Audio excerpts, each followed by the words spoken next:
Kel Katalino bacuramin ka saruga bahasa ingat ka Jubata. Harus. Jadi pada sesi ini kami akan berbincang-bincang dengan seorang praktisi spiritual Dayak dari Perkumpulan Talino Kahar, Kalimantan Barat. Selamat datang Bung Is. Ya, selamat datang. Terima kasih. Beliau ini biasa disebut dengan Bung Is. Panggilan spiritualnya adalah Nek Gumilang. Nek Gumilang ini seorang tokoh pada masanya yang bertempat tinggal di sebuah bukit di daerah Anjungan, Kabupaten Mempawah, Kalimantan Barat. Jadi Bung Is, pada sesi ini saya akan berbincang-bincang dengan Bung Is terkait dengan aksesoris yang biasa digunakan oleh para praktisi spiritual Dayak. Misalnya dupa, kemudian ada kalung biasanya, kemudian ada juga gelang, kemudian ada biasa juga para praktisi ini menggunakan cincin, kemudian ada juga mereka gunakan selendang maupun ikat kepala, kemudian ada conek itu macam botol kecil yang biasanya diisi dengan ramuan-ramuan spiritual, dan yang terakhir yang tak kalah pentingnya adalah beras kuning. Nah, seperti yang kita ketahui, orang Dayak menjadikan seluruh aksesoris yang biasa mereka pakai ini untuk kepentingan spiritual. Baik, kita akan mulai saja berbincang-bincang dengan Bung Is terkait dengan bagaimana sih orang Dayak, para spiritualis Dayak menggunakan dupa. Nah, sebagaimana kita ketahui, dupa ini yang biasa digunakan oleh mereka ini biasanya berupa stanggi yang merupakan produksi China maupun di luar Pulau Kalimantan. Nah, sebagaimana kita ketahui dalam sejarahnya, orang-orang Dayak pada zaman dahulu, para spiritualis Dayak, mereka menggunakan kemenyan ya. Iya, kemenyan. Ya, tapi secara spiritual mereka tidak membedakan apakah ini kemenyan atau ini stanggi atau apalah namanya, tetapi mereka percaya bahwa apapun bentuknya, sepanjang makna dan tujuan secara spiritual bisa mereka capai dengan media itu, mereka tetap gunakan.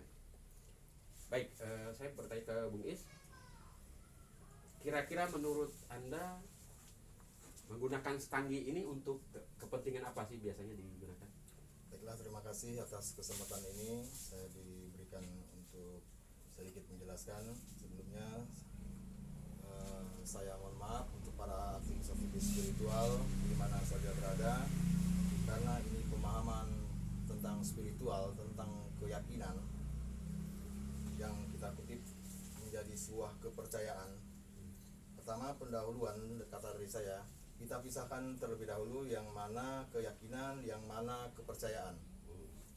Kita yakin bahwa dalam kehidupan kita ada 4 unsur, yakni unsur api, unsur angin, unsur air, unsur tanah.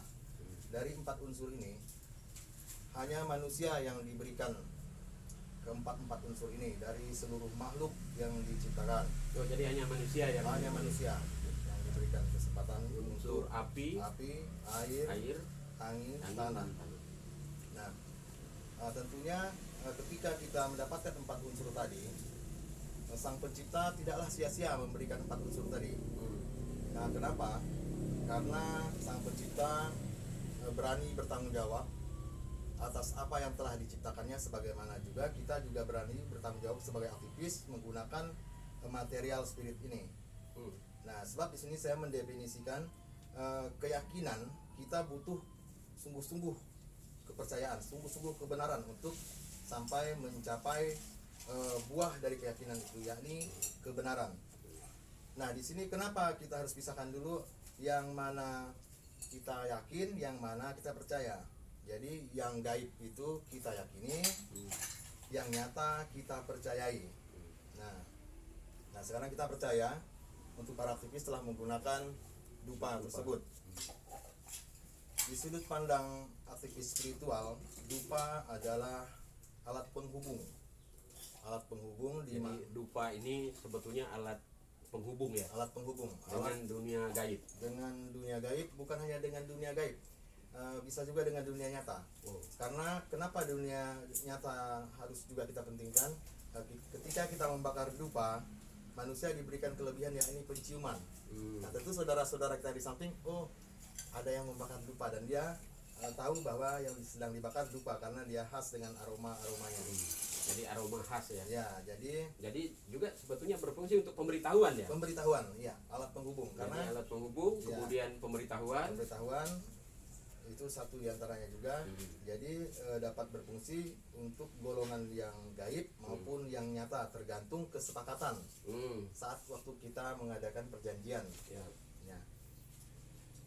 Ada beberapa aktivis yang bertanya dengan saya, kenapa kok orang-orang aktivis Dayak sekarang sudah banyak menggunakan dupa hio yang dibuat oleh pabrik.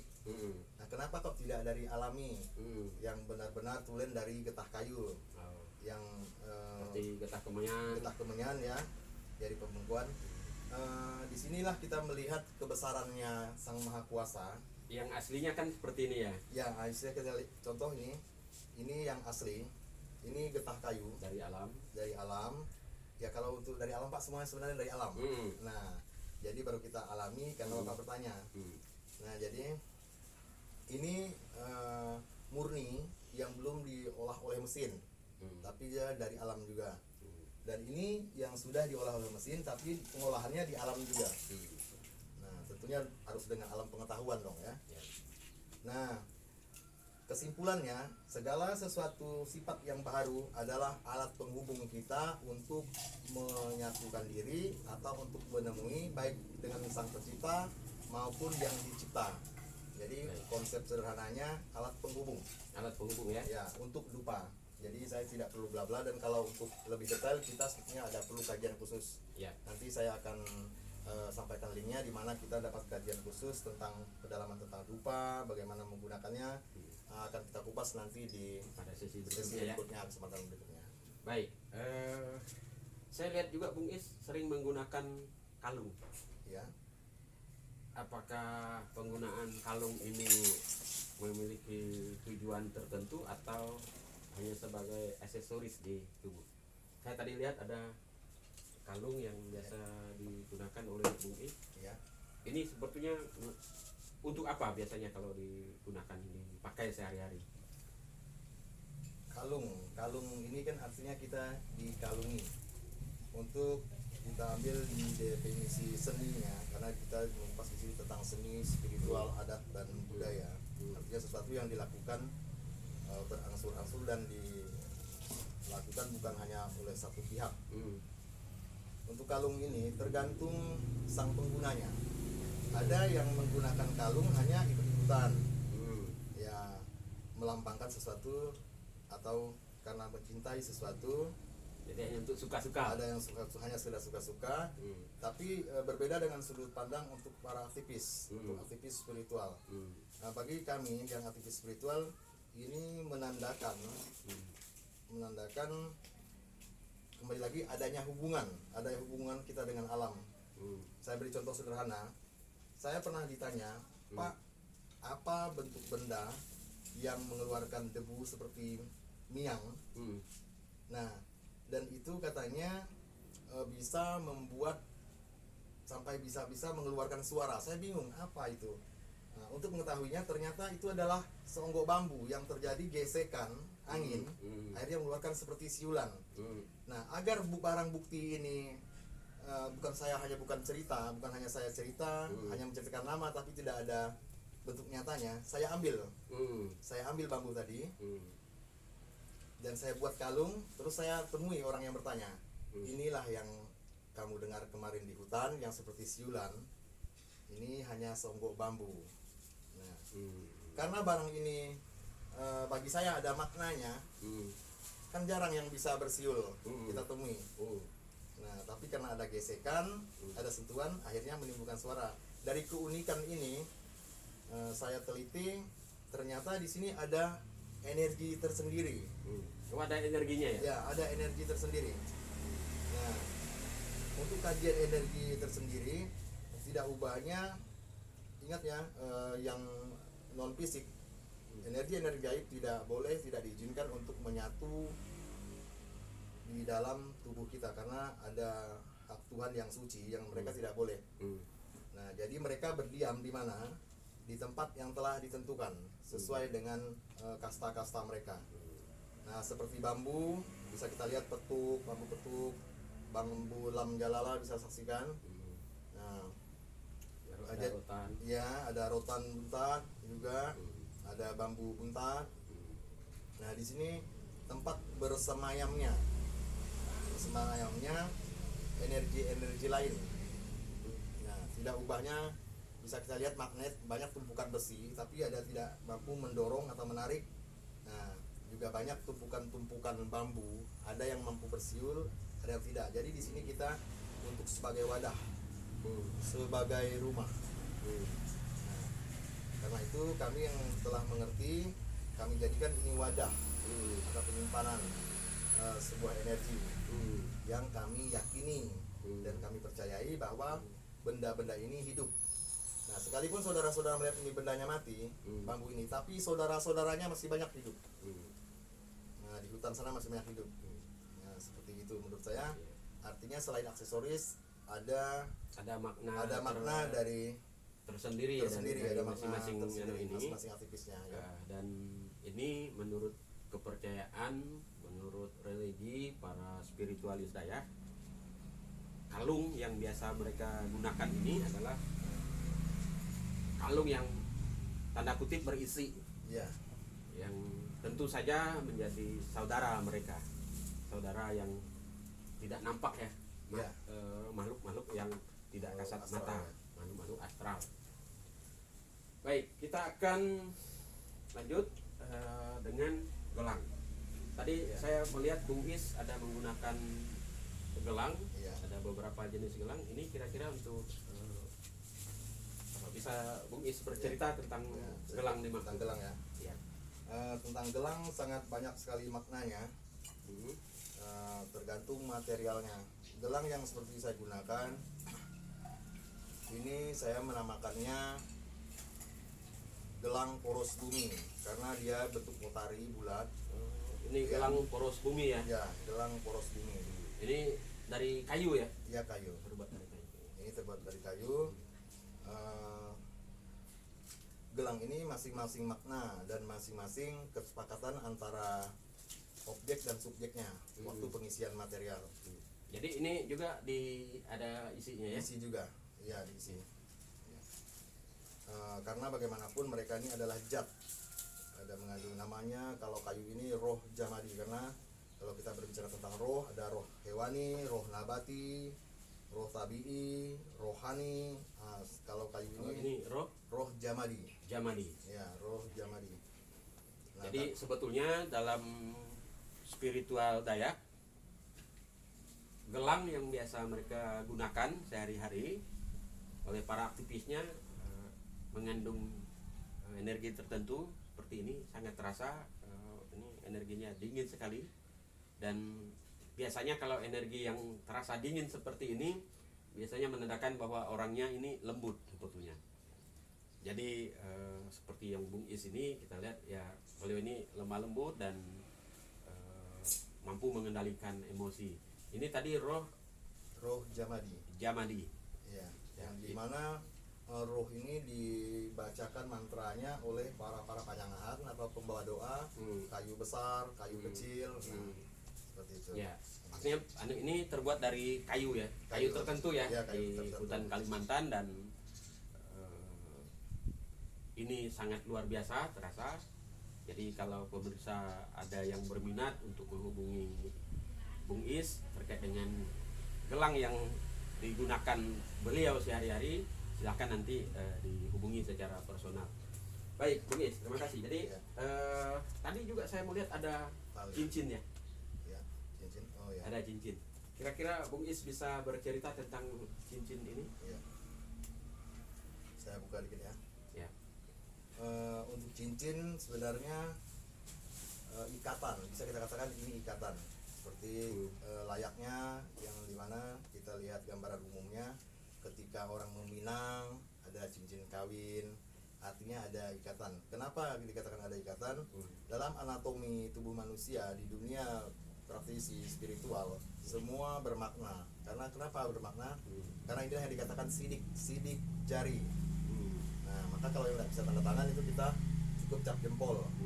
Nah, Tuhan semesta alam sangat besar dengan kebesarannya, tapi dia tetap esa dengan satunya. Nah, kita lihat pembuktiannya dari sidik jari, karena satu manusia tetap satu. Nah, kenapa ini saya katakan ikatan?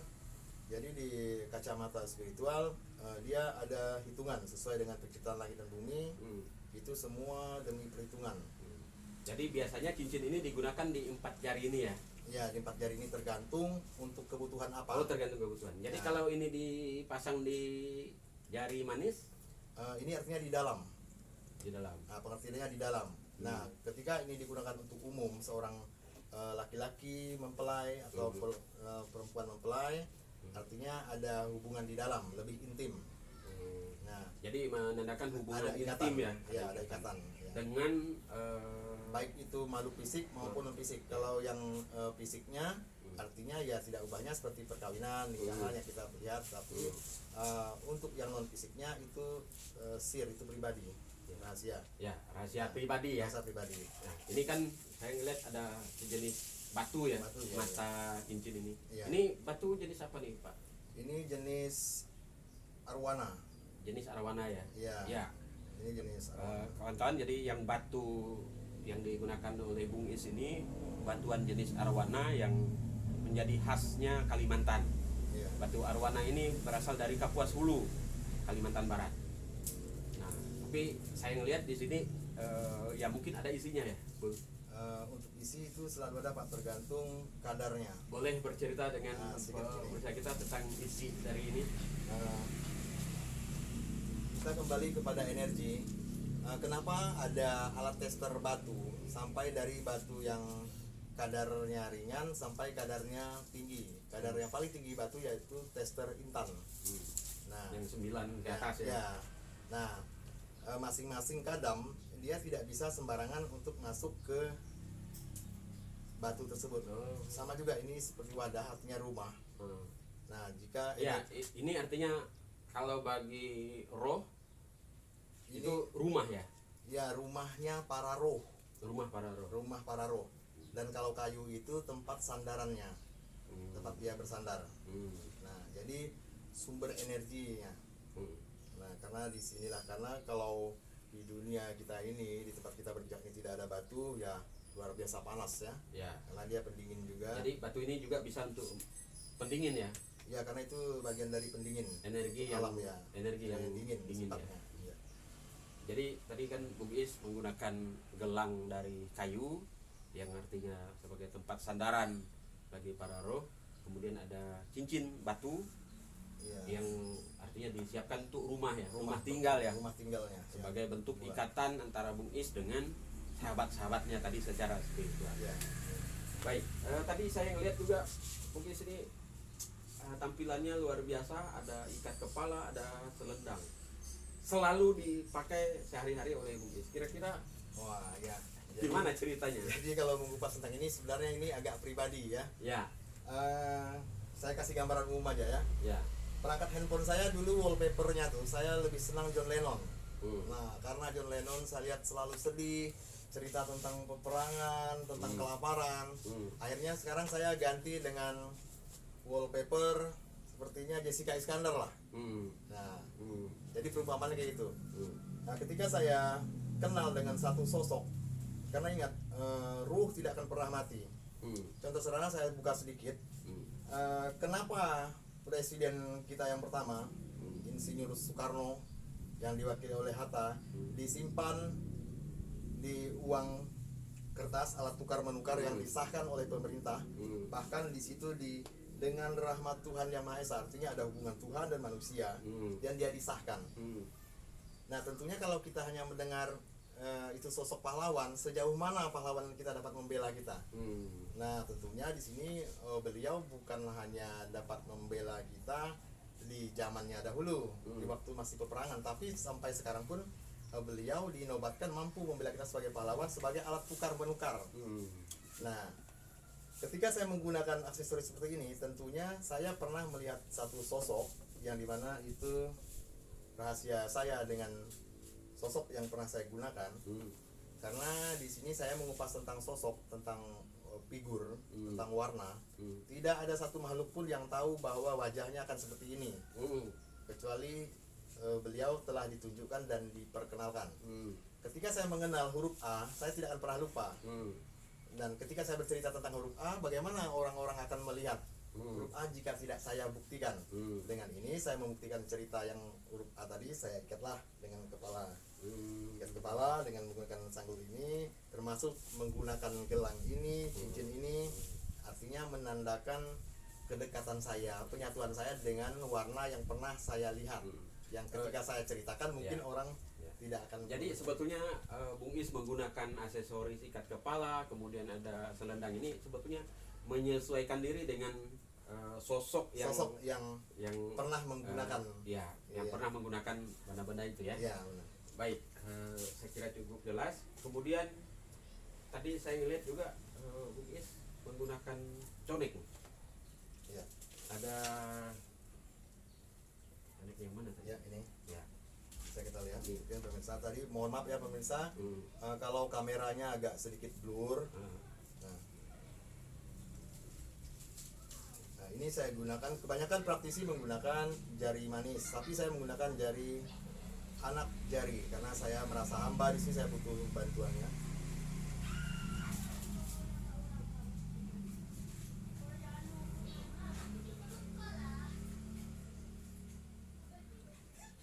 Di aktivis spiritual Dayak ini kami katakan bahwa ini conek.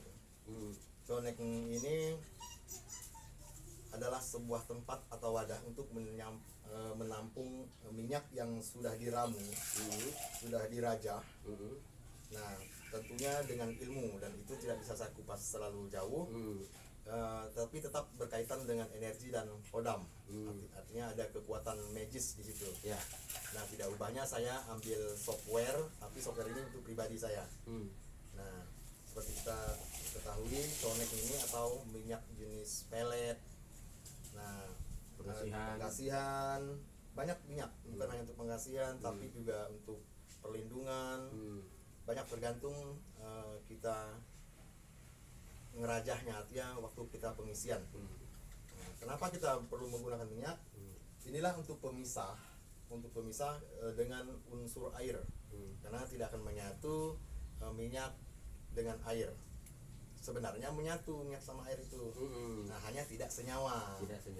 Artinya yang pelet ini kita tidak mendahului Tuhan, tidak mendahului kehendak Tuhan, karena maut, rezeki, jodoh itu sudah diatur, sudah ada. Hanya tinggal kita mencarinya dengan langkah-langkah apa.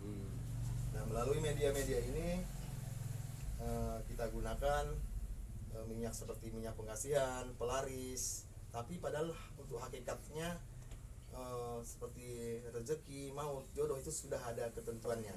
Nah, karena di sini kita sudah mempunyai izin dan ketentuan yang telah disahkan, artinya maka kita berani meramu dan bertanggung jawab atas apa yang telah kita perbuat, seperti kita ngeramu minyak pelet, minyak pengasihan, dan berbagai macam minyak lagi yang sesuai dengan fungsinya. Ya. Baik, tadi tentang minyak, saya lihat ada semacam patung. Ya. Biasanya para spiritualis Dayak pasti mereka ada menyimpan patung. Mungkin kita ingin mendengar kabar dari Bung Is, cerita dengan Bung Is terkait dengan keberadaan patung menurut Bung Is. Ini gimana kira-kira menurut Bung Is kalau terkait dengan patung yang biasa digunakan oleh para spiritualis Dayak?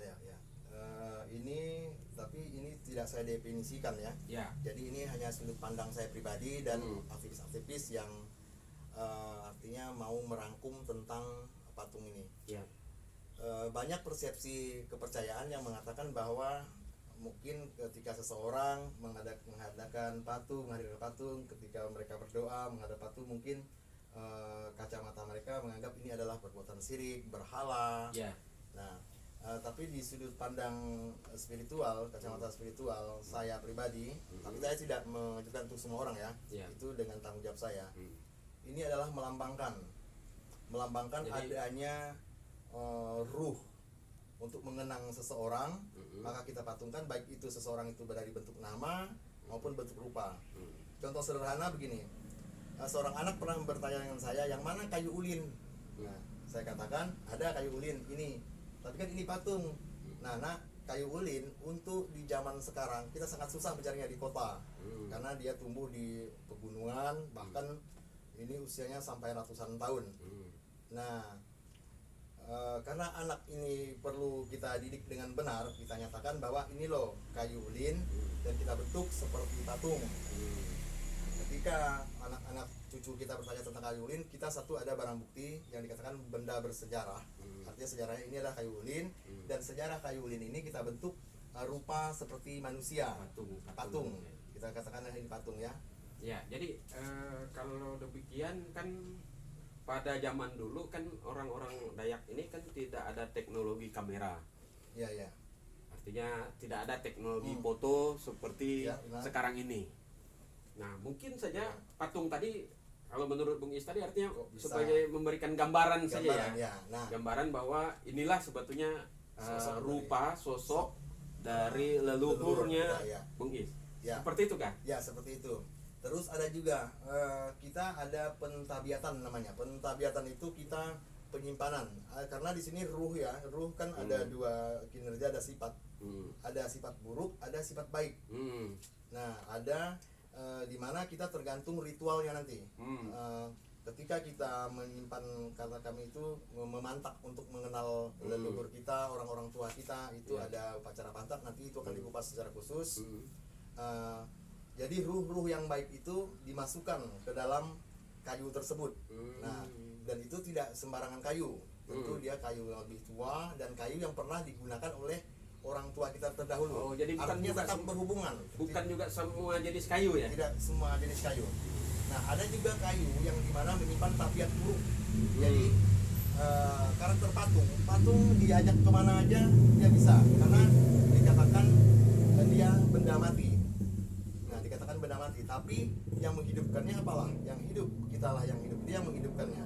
Jadi kita tarik energi-energi yang gelap, energi-energi yang buruk dari tubuh seseorang, kita masukkan ke dalam patung tersebut dengan adat dan aturan yang sesuai dengan spiritualnya, maka ruh-ruh yang jahat tersebut tidak keluar dari patung tersebut. Jadi berdiam. Jadi untuk menyimpan roh-roh yang menurut kita tidak baik ya. Ya, tidak baik. Tapi bukan hanya patung, dia masih ada perangkat-perangkat yang lainnya. Ya. Ya, seperti anatomi tubuh lah ya.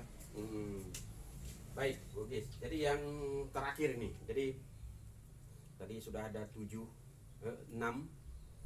biasa aksesoris yang melekat yang biasa dipakai dalam keseharian oleh para aktivis spiritual Dayak, khususnya di saat ini kita berbincang dengan Ketua Perkumpulan Talino Kahar, Kalimantan Barat. Nah, yang terakhir ini, Bung Is, saya melihat setiap kali Bung Is ini berangkat kemana-mana, ketemu di mana-mana, selalu menggunakan beras kuning. Saya ngelihat di sini ada Bung Is ada membawa beras kuning. Ini sebetulnya maknanya kalau menurut tradisi Dayak itu apa sih? Jadi untuk beras kuning ini, beras ini sebenarnya bukan hanya warna kuning. Jadi ada beras putih, pertama beras putih itu memang dilayakkan untuk umat manusia, artinya yang khususnya ras, baik ras apa saja itu menjadi bahan pangan kita. Nah, terus masuklah ke sesi beras hijau, beras merah, bahkan dia ada 7 warna. Yang kita sekarang beras kuning. Untuk beras kuning ini kembali lagi tentang kacamata spiritual, artinya ini adalah penghubung antara manusia dengan Jubata. Artinya pada zaman dahulu ada kesepakatan. Nah, semua ini kan manusia diberikan rezeki, yakni makanan. Nah, bentuk makanan tersebut tergantung apakah ini makhluk fisik maupun fisik. Tapi bagaimanapun ketika kita menceritakan tentang yang non fisik, tentulah harus ada bukti fisiknya. Mustahil ada nama tidak ada rupa. Nah, di sini menurut keyakinan kami yang orang Dayak dan saya sebagai aktivis Dayak, spiritualis Dayak, beras kuning ini sangat luar biasa bagi saya. Satu, penghubung kita dengan Jubata, mengangkat doa agar kita dijauhkan dari segala macam bentuk musibah, bala, dan tergantung kesepakatan kita, tergantung niat kita. Dan itu kembali lagi untuk pengupasan lebih dalamnya itu akan kita kupas ke kesempatan berikutnya karena ini agak sedikit intim ya, karena penyalahgunaan tidak boleh penyalahgunaan. Artinya saya simpulkan tetap menjadi alat penghubung ya, dengan Jubata, dengan Allah, dengan Rahani Hak Ta'ala. Tidak ubahnya kita begini, jadi jangan sampai kita ini berselisih. Allah itu, Jubata itu turun sebagai rahmat, tapi bukan jadi perselisihan. Nah, bukan jadi perselisihan. Yang kita dikatakan syirik itu kita percaya kepada yang gaib, yakin kepada benda yang nyata. Itu terbalik, itu yang dikatakan syirik. Nah, jadi kita jangan salah beriman. Kita beriman kepada yang gaib, percaya kepada benda yang nyata. Nah, itu yang benar. Artinya yang kepercayaan ini artinya buah dari keyakinan. Maka di sini kita sangat luar biasa. Saya hargai para aktivis yang sudah mulai menapak di kepercayaan, karena mereka bukan hanya yakin tapi sudah percaya, sudah membuahkan hasil dari keyakinan mereka terhadap Tuhan Yang Maha Esa. Baik. Saya kira percakapan yang luar biasa kita dengan Bung Is pada sesi kali ini. Kesimpulannya adalah bahwa apa yang sebetulnya digunakan oleh para spiritualis Dayak itu yang mereka pakai sehari-hari itu bukan sekedar aksesoris,